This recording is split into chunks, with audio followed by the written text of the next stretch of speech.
tarde, Santa Catarina. Uma alegria receber vocês aí de casa aqui na NDTV neste sábado de bola rolando para os times do estado. Um abraço para você que está nesse mundão também redondo, curtindo pelo ndplay.com.br, o maior programa de futebol da TV aberta do sul do país. Está só começando e vamos juntos até as 3 da tarde. Hoje tem estreia catarinense na Série C, a terceirona nacional.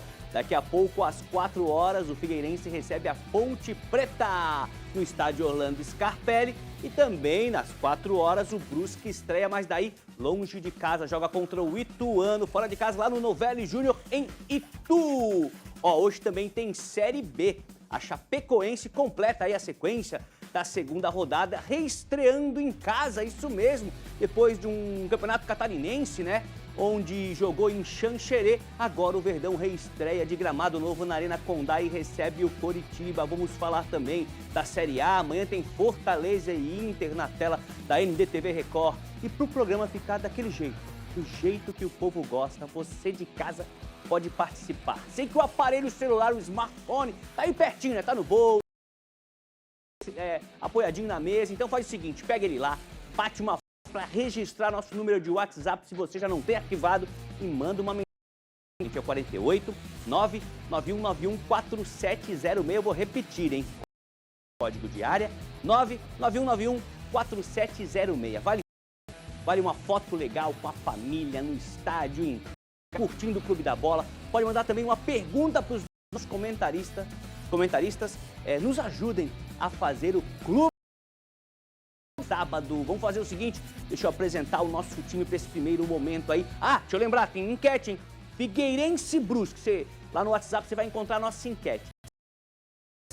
De subir para a Série B do Campeonato Brasileiro, dos dois representantes de Santa Catarina, quem tem mais garrafa para vender em 2025? Daqui a pouco eu mostro a parcial aqui no telão. Agora sim, vamos apresentar o nosso time para esse primeiro bola direto de Blumenau.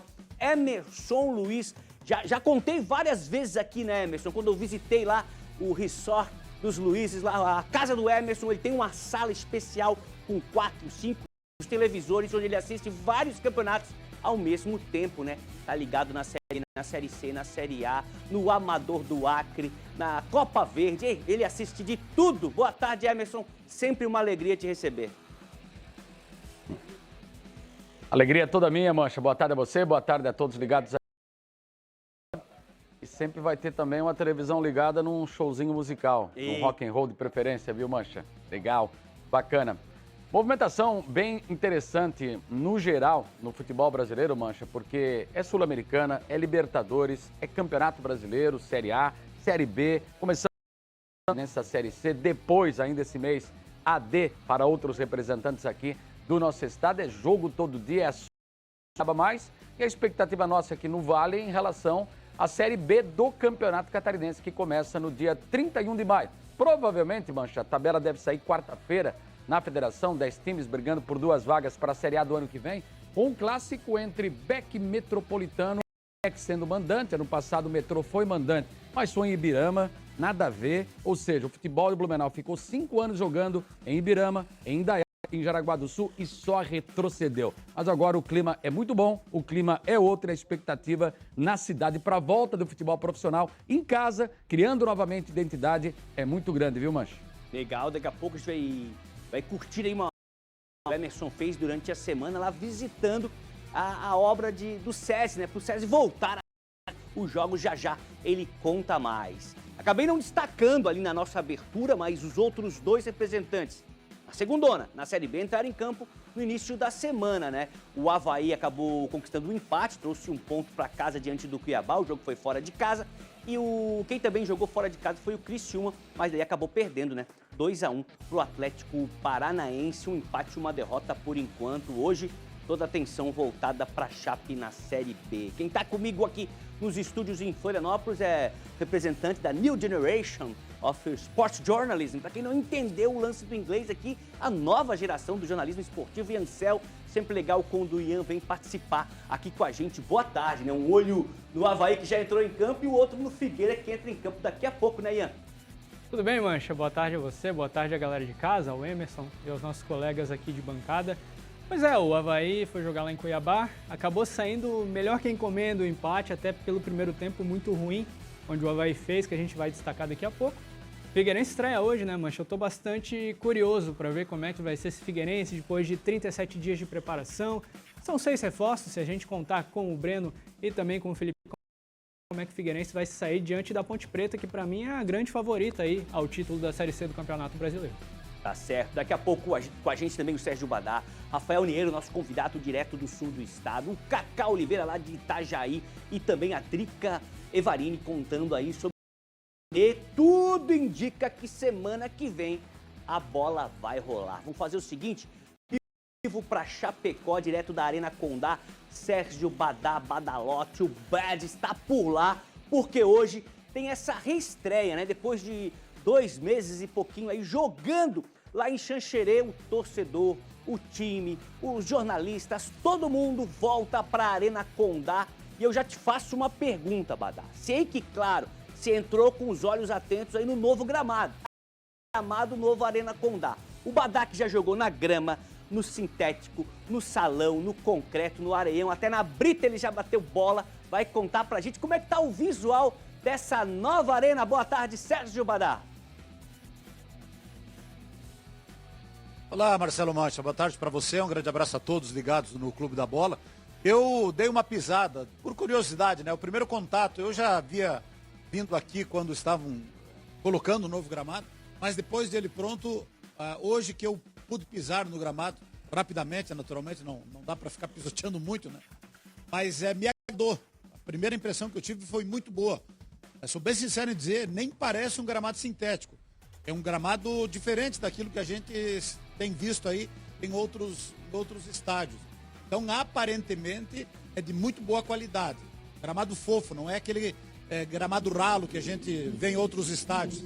Então, a impressão foi boa. Agora, claro, tem que ver depois com a bola rolando, com os jogadores disputando a bola.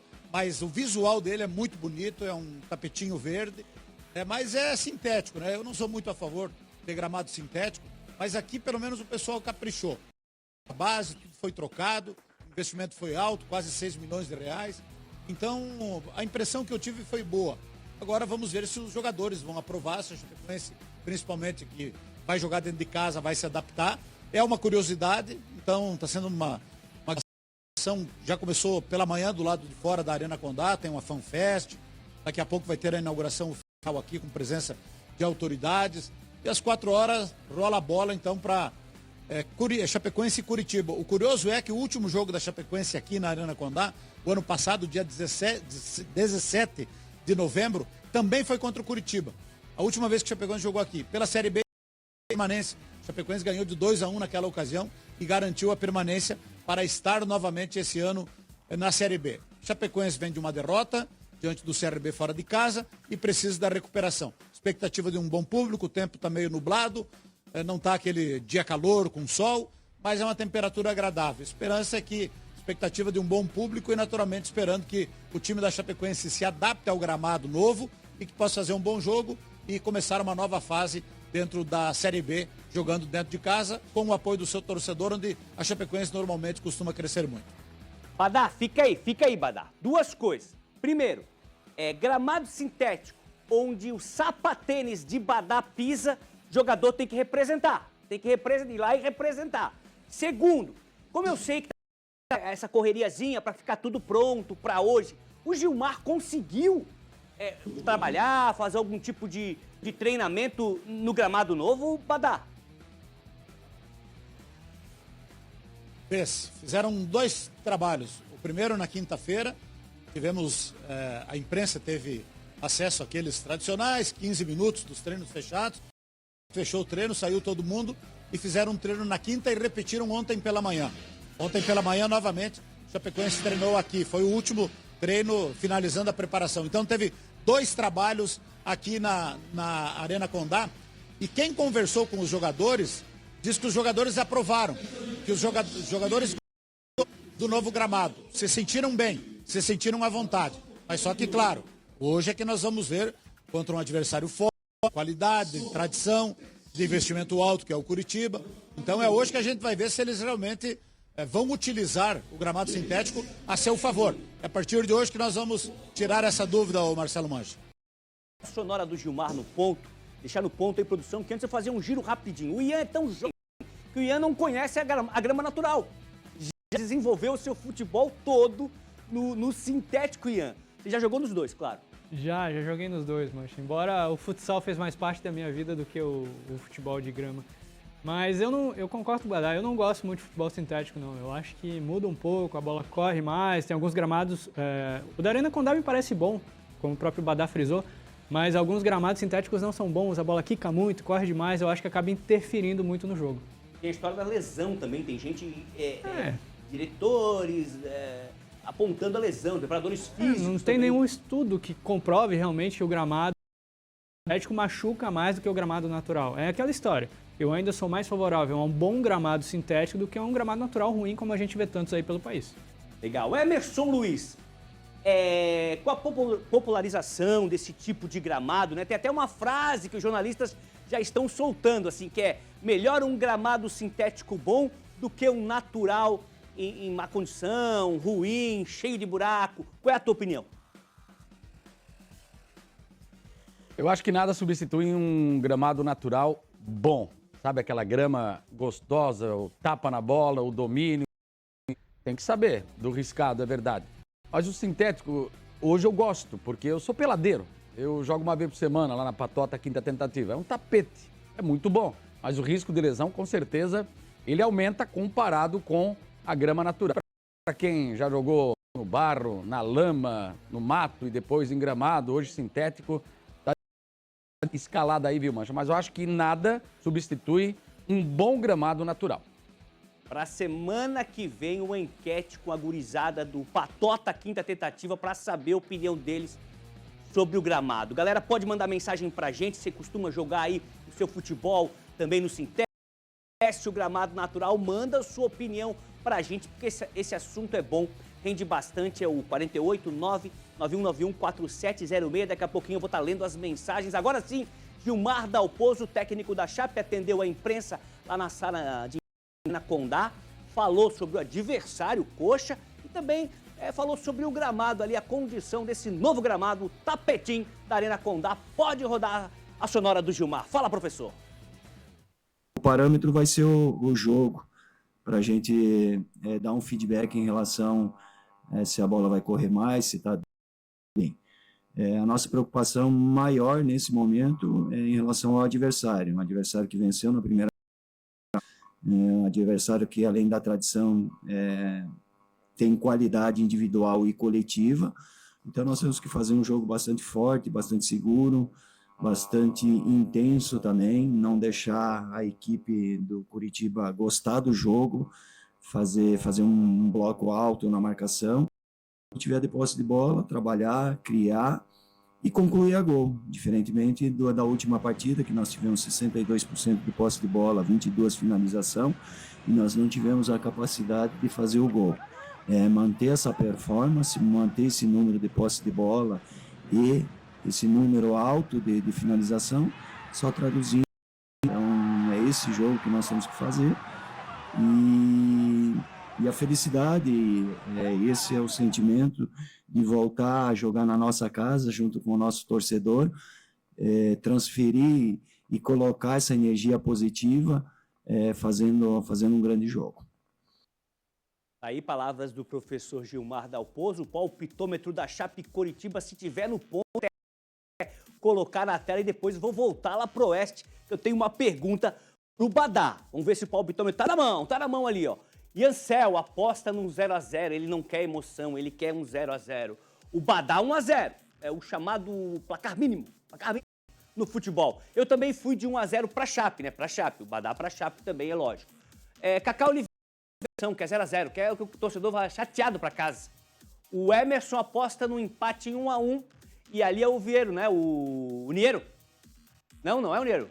É o Niero ali na fotinho de baixo. 1-0 pra Chape também, ninguém apostou assim num 3-0, num 2-0. Eu volto pro oeste do estado para perguntar pro Badá. Segundo ali a avaliação, os números, 62% de posse de bola diante do CRB na estreia fora de casa, lá em Alagoas, da Chape na Série B, e 22 finalizações.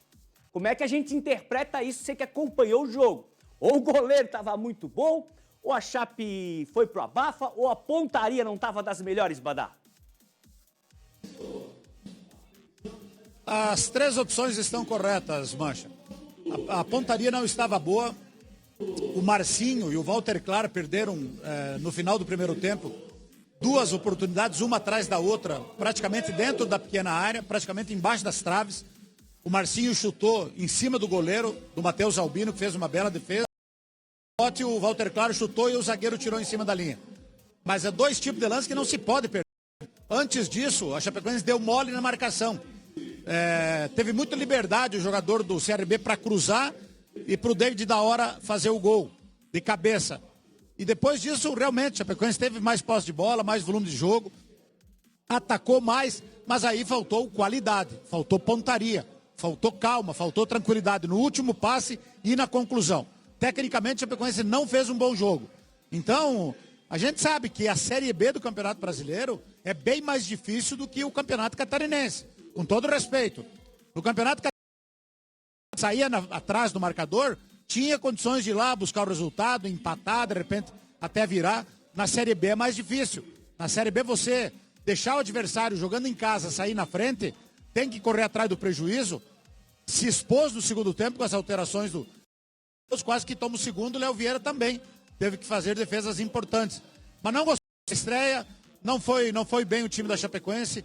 Não adianta ter 76% de posse de bola, 22 finalizações e perder o jogo. Então foi uma derrota muito amarga. Poderia ter empatado e quem sabe até vencido, tivesse mais capacidade na hora da finalização. Foi muito mal ofensivamente o time da Chapecoense. Legal, Badá. A galera tá participando aqui do nosso número do WhatsApp, mandando sua opinião, sua pergunta. Vale foto também. E vale participar da enquete, né? Figueirense ou Brusque? Quem pode chegar mais longe aí nessa Série C? Quem sabe ir para a Série B de 2026. Vamos pro telão aqui, vou dar uma recuadinha pra gente ler as primeiras mensagens. Ezequias, Sérgio Badá é o melhor comentarista do estado e o gramado da Chape está entre os melhores do Brasil. Dá uma canetinha que eu vou assinar embaixo aqui do Ezequias, também concordo. O Angelino lá de Chapecó, tá com o violão ali, eu tô ali na tela, ele já meteu um violão, um baita abraço ao amigo Badá e a todos do Clube da Bola. Tamo junto, hashtag tamo junto. Por aqui, o Taura do Chimarrão é sempre Chape. Eu não peguei a gíria, depois o Badá vai contar pra gente. O Rogério, que tem um gavião e um símbolo do Corinthians ali no seu íconezinho do celular, coloca assim, ó, boa tarde, Mancha, já estou ligado no Clube da Bola, melhor programa esportivo de Santa Catarina. Espero que o Figueirense suba para a Série B. Um grande abraço a todos, em especial pro Badá, essa lenda. Rogério, tô contigo. E tem mais, o Geno, também de Chapecó. Boa tarde, Mancha, um abraço a todos, estou sempre ligado no Clube da Bola, todos os sábados. Chape 2-0 no Coxa, ele teve foi mais alegre aqui no palpite dele. A gente ficou ali no 1-0, 0-0, ele já vai de 2-0 Chape. Vamos dar uma olhadinha na nossa enquete? Só chamar, vamos chamar então a enquete, você pode participar. Hashtag Figueirense ou hashtag Brusque. Você coloca lá, entra no nosso número do WhatsApp para saber aí a parcial daqui a pouquinho. Quem que você acha que tem mais garrafa para vender? Tem mais chance de chegar numa Série B, por exemplo, em 2026, ano que vem. Falar um pouquinho de Série B, continuar falando, mas agora os jogos do meio da semana, né? Que abriram a segunda rodada. O Avaí. Quero saber a opinião do Iancel, que acompanha de perto a dupla da capital.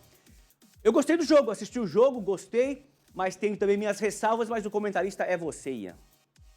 Mancha, o Avaí fez um primeiro tempo, até falei anteriormente, o primeiro tempo do Avaí foi muito abaixo, né? Foi um time que defensivamente sofreu muito. A gente vai falar disso daqui a pouco, tem até quadro novo, né, Mancha? Hoje pra gente mostrar. O Avaí sofreu muito, principalmente ali do lado esquerdo com o Mário Sérgio, toda hora tinha dobra em cima dele. O Judson, escalado pelo Jair Ventura mais uma vez, muito mal de novo, foi substituído no intervalo de novo, como já tinha sido na estreia. Acho que é um ponto para o Jair repensar, né? Ele escalou o Avaí de novo naquele 4-4-2 ali. O time não foi bem, ele muda no segundo tempo, já entra o Barreto ali no intervalo, depois entra o Manga, entra o Gaspar. O Avaí começou a jogar com dois jogadores mais abertos ali para melhor. buscou o empate. É bem verdade que eu achei o time defensivamente frágil. O Cuiabá teve uma chance claríssima no segundo tempo, onde o César saiu mal do gol de novo, o César falhando mais uma vez. Na minha opinião, já tinha falhado na estreia, naquele gol do Novo Horizontino. Foi um golaço, mas foi um chute de muito longe, de uma bola que ele já tinha saído errado com os pés. Então, me chama a atenção negativamente esse momento do César. O Novo Horizontino, o Cuiabá, perdão, cria essa chance no segundo tempo, faz gol de pênalti. Logo na sequência, o César sai mal do gol de novo, o jogador perde o gol sem goleiro. Na sequência, o Avaí consegue buscar o empate. Acho que a boa notícia para o torcedor é que o Aleph Manga, enfim, estreou pelo Avaí, né? Até aqui era uma grande decepção a temporada dele. A gente está vendo os lances aí na tela. O Aleph Manga fez o gol de empate, depois fez a jogada do segundo gol. Então, a princípio, temos o Aleph Manga, enfim, conseguindo agregar tecnicamente o que a gente espera que ele agregue, né? Um jogador do calibre dele. Eu falei que gostei do jogo, né? Pela busca do empate, que o Avaí foi até o fim acreditando, não desistiu, trouxe um pontinho na bagagem, como a gente diz aí na gíria do futebol. Achei que os dois gols do adversário do Cuiabá nasceram em falhas havaianas, né? Essa que se já destacou do goleiro, do César, e depois a falta boba, a entrada boba de um jogador tão experiente como o Brock na área, cometendo o pênalti. Por aí? Passa por aí, mas o primeiro gol vai por posicionamento e também de leitura do César, que não precisava ter saído do gol daquele jeito. O Mário Sérgio também poderia ter feito o corte, foi uma bola lenta. Segundo gol, o jogador do Cuiabá passa no meio dos dois zagueiros do Avaí, o Brock levanta a perna, dá o bote errado, faz o pênalti. Então, realmente, passa por falhas, são lances bem evitáveis, como tu mesmo destacou. Deixa eu perguntar para o Emerson, que eu sei, pergunto com tranquilidade, porque ele acompanha toda a Série B. Emerson, teria, como diz aquele comentarista, de já mexer no gol de novo, de repente voltar aí o Igor, que seria talvez o primeiro substituto ali do César, pelas falhas, está mostrando uma intranquilidade o goleiro havaiano?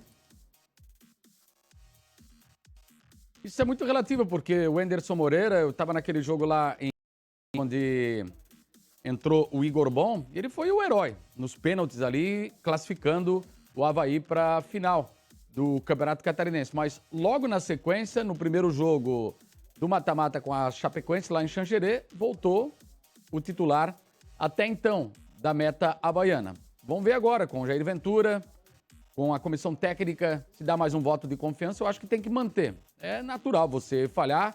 Houve um erro ali na marcação nas costas de cobertura e também ele poderia ter ficado debaixo das traves, sem dúvida nenhuma. Eu acho que ele precipitou, levou um tapa ali, um drible até muito juvenil, um drible muito simples ali no futebol. Mas eu acho que tem que dar mais chance pro goleiro, enfim. Quem tá na comissão técnica, quem tá no dia a dia, isso é o preparador de goleiros que conversa com o treinador, olha, aqui tá melhor, enfim. Acredito que ele deve ter a confiança da comissão técnica para prosseguir no gol havaiano. Mas é uma inconstância realmente que preocupa o torcedor havaiano.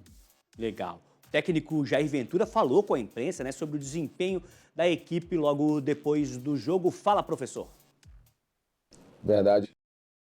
A gente não fez um grande primeiro tempo. Tomamos o gol com 5 a 6 minutos também, numa indecisão nossa ali. E demoramos a entrar no jogo, né? A gente acabou tomando esse gol rápido, como eu falei, daquela pressão do mandante. E tivemos um pouco de dificuldade. No segundo tempo, a gente já conseguiu implementar o nosso jogo da maneira que a gente gosta. Terminamos com mais posse de bola, né? Acho que 66%. E com mais chances ali da gente, de repente, ter conseguido a virada. Quando parecia que a gente ia conseguir a virada, lembrando que a gente ficou 2 vezes atrás do placar, tivemos força de reação mais uma vez. A nossa estreia foi assim também. Só que a gente perde o Barreto, acaba sentindo uma lesão. Ainda faltava quase 10 minutos, a gente ficou praticamente com um jogador a menos. Agora é descansar, torcer para que não tenha sido nada grave com o Barreto. O Mário também sentiu um incômodo ali, acabou pedindo para sair. Duas situações de lesão, uma que teve uma mudança e na outra a gente já tinha feito as 5 substituições. Acabamos terminando com um jogador a menos, com a qualidade que tem o Cuiabá, com o investimento que tem o Cuiabá, que acabou de voltar de uma Série A. A gente sai com um ponto importante e um segundo tempo muito bom, onde a gente foi superior ao nosso adversário e poderíamos tranquilamente ter saído com a vitória. Legal. E Ansel, complete a minha frase. O Avaí buscou em 2 jogos 6 pontos, ficou com 2. Não é o pior dos cenários, mas não é o pior do cenário. Podia ser melhor, porque você estreia em casa, tá certo que assim, eu fiquei muito decepcionado com o público na ressacada no jogo de domingo passado. Ah, o horário era ruim, mas poxa, o time acabou de vir de um título, sabe? Tinham 6 mil pessoas no estádio da ressacada. Eu fui ao jogo, saí rápido do estádio. Um artigo raro na ressacada, porque qualquer jogo é muito difícil sair do estádio logo depois da partida. Mas eu fiquei decepcionado com o público. Mas o Avaí estreou em casa. Pensando num time que vai buscar por acesso contra o Novo Horizontino, que é um time que também vai brigar lá em cima, você tem que vencer. Você não pode perder esse tipo de ponto em casa, porque senão você vai ter que buscar fora. O Jair frisou na coletiva, inclusive, um empate em Cuiabá não é ruim, porque também é um time que vai brigar lá em cima. O ruim é ter empatado em casa e perdido 2 pontos. Legal. Temos uma estreia hoje, um quadro novo, o FQ, o Tatiquês Futebol Clube. Por isso eu convoco mais uma vez, novamente, Iancel para esse quadro. Pode colocar na tela. Pedir para a produção botar os lances na tela, Mancha? Tá aí, ó. A gente pegou essa imagem mais aberta do jogo, a gente vê que o Avaí marca com 2 linhas de 4 e teve um problema flagrante assim, que havia um espaço muito grande entre o zagueiro do lado esquerdo do Avaí e o lateral esquerdo, Mário Sérgio. A gente vê o primeiro lance do gol do Cuiabá, o Cuiabá colocava sempre 5 homens em cima dessa última linha, então gerava dúvida sempre no Mário Sérgio. A gente vê o primeiro gol. O Mário Sérgio ficou na dúvida, eu pego o homem que está aqui no meio ou eu abro aqui para marcar esse jogador que vai atacar minhas costas. Essa hesitação também acabou gerando o gol do Cuiabá. A gente vê aí mais um lance onde o Cuiabá gera a situação de 2-1 em cima do Mário Sérgio novamente. Eu marco o cara que está fazendo a ultrapassagem ou eu fecho o cruzamento. Ele não faz nenhum nem outro, a bola entra, a gente vê que tem uma sobra, uma situação de bate e a finalização acaba indo para fora. O próximo lance a gente vê o Avaí bem posicionado, com 2 linhas de 4, o Jair Ventura opta por alguns encaixes individuais por setor, que a gente chama. Tem algumas perseguições, assim, não muito longas, dentro do próprio setor, onde o jogador é o responsável. A gente vê novamente, ao drible, a bola vai entrar no corredor, situação de 3-2 em cima do lateral esquerdo de novo, a bola vai entrar em de cruzamento, onde o jogador do Cuiabá vai fazer o cruzamento e o Derek quase faz o gol. Então foi uma coisa que me preocupou muito, foi uma fragilidade muito grande do Avaí nesse confronto contra o Cuiabá e que pode principalmente preocupar para outros jogos, porque tem sido muito comum a gente ver, tanto na Série A como na Série B, os times atacando pesando lá 5 homens na última linha do adversário. É algo que o Jair tem que olhar com carinho para corrigir. De repente uma cobertura ali com o volante descendo ou fazendo mesmo uma linha de 5 para corrigir. Tô aqui gravando, né? Gravando essa aula, fazendo o making off dessa aula de Iancel, tá registrado. Fazer o seguinte, um rápido intervalo, a gente volta para falar do Criciúma, ainda a Série B, tem também a Série C com Figueirense e Brusque, tem Série A, jogaço amanhã na tela da NDTV Record. É rapidinho, não sai daí.